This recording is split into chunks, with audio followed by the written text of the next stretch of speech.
Imagine coming face to face with a creature so massive it feels like stepping back into the age of dinosaurs. That's exactly what happened to a group of Mississippi hunters who recently landed an alligator so enormous it defied their expectations and even their wildest dreams. "This is a mega giant," one of them exclaimed, still in disbelief days later. But how did they pull it off? And what made this hunt so extraordinary? It all began on a misty morning near Natchez, Mississippi, where the team set out hoping for a respectable 12-foot alligator, a solid catch by most standards. They spotted one lounging in an oxbow lake as the clock ticked closer to noon, the official start of hunting season. With time to spare, they decided to observe from afar and strategize. But here's where things took a turn, straight out of a horror movie. Before noon struck, they heard something that sent chills down their spines. It wasn't just any sound. It was deep, guttural, and primal, almost otherworldly. "It still echoes in my mind," said Ginny Appleton, the tag holder and leader of the group. "That growl made the hair on my neck stand up." Most people would have turned around right then and there.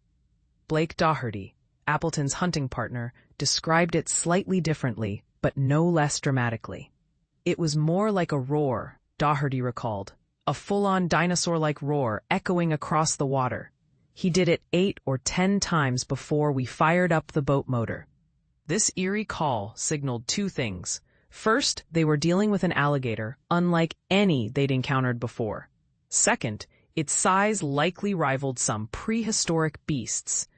Curiosity got the better of them, so they cautiously marked the location of the original 12-footer using GPS, just in case they needed a backup plan. Little did they know, those coordinates wouldn't matter once they laid eyes on the roaring gator. Suddenly, their initial target seemed downright puny. "The head looked like a log floating in the water," Appleton recounted. When noon finally arrived, the mysterious gator had vanished beneath the surface, hiding in the depths of the lake's 16-foot waters. Thanks to Appleton's live-scope technology, though, they could see him lurking below. Armed with rods, reels, and nerves of steel, Appleton cast his line and hooked the beast on the very first try. And oh, what a fight it was. When he took off, "I knew immediately we were dealing with something special," Appleton shared. "He nearly yanked me out of the boat. Once he settled on the bottom, I couldn't budge him at all." The sheer strength of the creature left everyone awestruck. Doherty grabbed a hand line equipped with a large hook and managed to snag the alligator too. As soon as the hook sank in, the real battle began. "He started rolling instantly," Doherty explained. "When he surfaced, we realized we were staring at a true monster." At this point, Appleton handed over his rod to Cruz, Doherty's 11-year-old son, while he prepared another hand line. Together, they worked tirelessly to wear the gator down. "Dragging my 17-foot boat around felt like child's play to him," Appleton marveled. "Every roll and shake reminded us just how powerful this animal was." Eventually, the hunters brought the behemoth under control. Using a snare, Doherty secured the alligator, while his younger son, Cash, passed a bang stick to Appleton. After stunning the creature with a precise shot, they hauled it into shallow water to deliver the final blow. Only then could they fully grasp the magnitude of what they'd captured. Back at the boat, attempts to measure the alligator revealed it stretched at least 13 feet, 6 inches.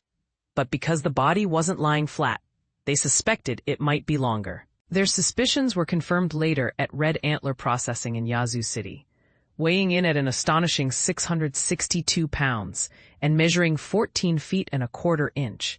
The gator fell just shy of breaking Mississippi's state record for public waters, currently held at 14 feet, 3 inches. Even now, Appleton struggles to process the enormity of their achievement. "I'm still having trouble wrapping my mind around it," he admitted. "Breaking the 14-foot mark by a mere quarter inch? It doesn't feel real." So what do you think? Should these hunters celebrate their incredible feat?